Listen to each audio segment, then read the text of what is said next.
tá, viu, Ricardo? Assim, eu não sei qual que é a tua posição, quero ouvir tua opinião, né? Mas a impressão que eu tenho, assim, do ponto de vista militar, que é hoje mais o foco do canal, né? É que a Rússia, no momento, pelo que eu observo, no Donbass, ela está numa posição confortável, eu É, acho. eu acho que o principal, mais do que isso, é o seguinte: vamos analisar o esforço de guerra. Vou tirar até a parte econômica, tá? Tá? 3 coisas simples: tu precisa comida, combustível e arma. Enquanto você tiver isso, se você tiver vontade de lutar, tu vai se virar, né? Então, a Rússia tem um parque que ela herdou da União Soviética gigante, atrás dos Urais, está pleno vapor, tá? Diferente do parque do Ocidente, que tu tem que ter demanda, tem que pagar, né? Que é iniciativa privada, né? Eles pegaram uma pregada de prisioneiro e socaram para trabalhar. Sabe Deus quantos turnos esses caras vão trabalhar e vai reclamar para quem? Reclama para o Papa. Né? Tu No é caso, prisioneiro. o bispo da igreja ortodoxa, né? Imagina, tu é prisioneiro na Rússia, amigo. Tu está É. condenado a 30 anos. Por sorte, não te mandaram lá para frente da guerra. Tu está fazendo munição. Tu vai reclamar o quê? Para o sindicato? Né? Tu não vai, cara. Né? Você não tem para quem reclamar. Então, parque industrial, diferente da Ucrânia, ele não está sendo bombardeado, o parque industrial dele. Então, eles vão continuar produzindo. A alimentação, eles conseguem produzir. Eles não têm uma fartura que tem no Brasil, porque você só consegue produzir alimento na Rússia 8 meses, né? Porque o resto é gelo, é neve, etc. E combustível eles não têm problema. Então, eu acho que eles vão ter mais fôlego para a guerra. Esse é o primeiro ponto. Segundo, não sei o povo russo, né? Mas o Putin, ele tem um apetite para continuar essa guerra. E aquele círculo ali perto dele também tem esse apetite para manter isso. Então, eu acho difícil. O lado de cá, você tem uma pressão muito grande na Ucrânia. Não é a Ucrânia que decide a guerra, né? Não está mais na mão dela. Ela hoje, a Ucrânia não consegue nem gerar dinheiro para pagar as contas delas. Né? Por quê? Porque o cara que estava na empresa trabalhando, né, e gerava riqueza, esse cara largou a empresa, pegou um fuzil e está na linha de frente. Então, esse cara é custo. Aquela empresa dele não tem mais.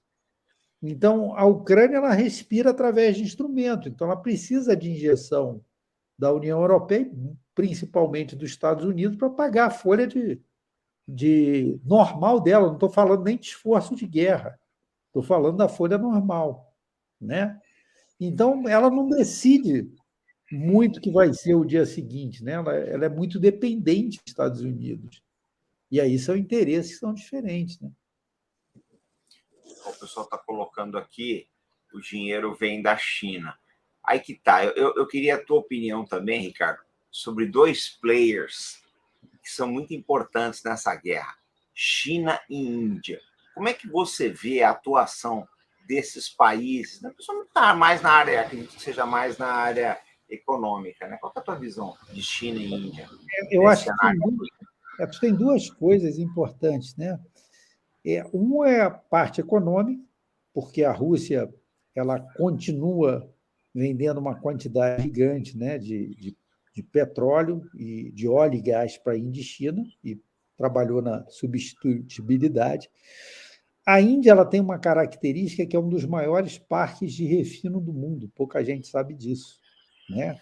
Porque quando você tem petróleo, o que acontece é o seguinte: o petróleo tem um tipo. Então o cara fala assim: não compra mais da Rússia, compra de tal lugar. Não funciona assim. Por exemplo, o petróleo do Irã ele é muito pesado em sulfuro. É diferente do que vem para o Brasil. Se você quiser jogar ele numa refinaria brasileira, você tem que construir uma planta para diminuir o nível de sulfo dele para ele ir naquela refinaria.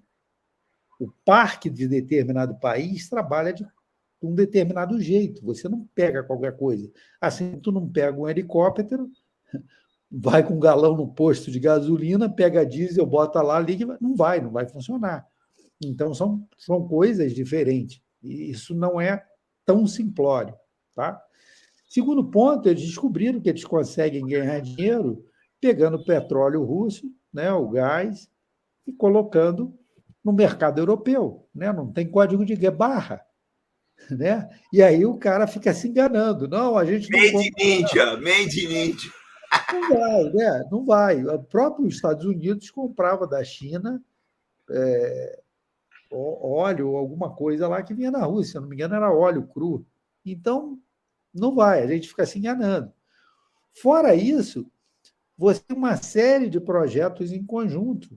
Né? A própria Arábia Saudita ela descobriu que sai mais barato ela comprar o petróleo russo, botar um over e vender na Europa, do que ela aumentar a produção.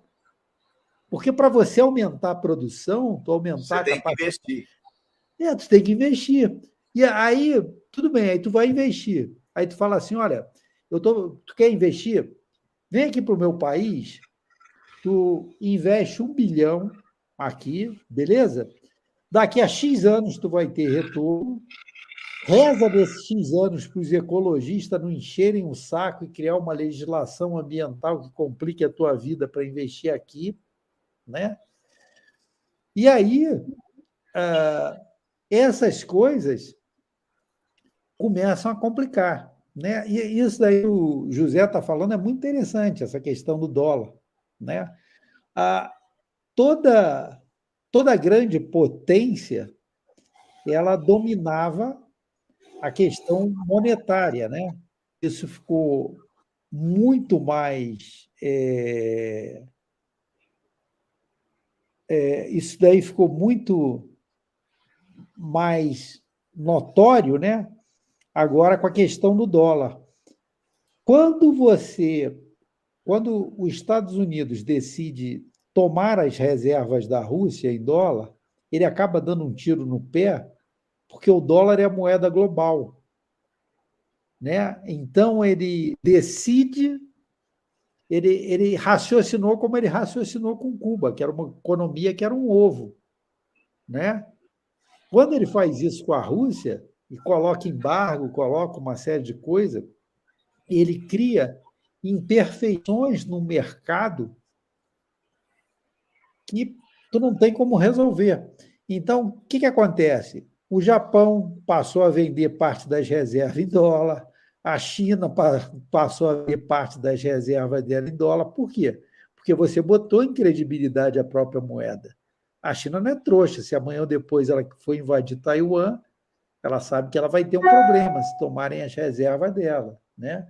Então, isso tudo impacta, isso tudo modifica, né, a forma como os outros países veem.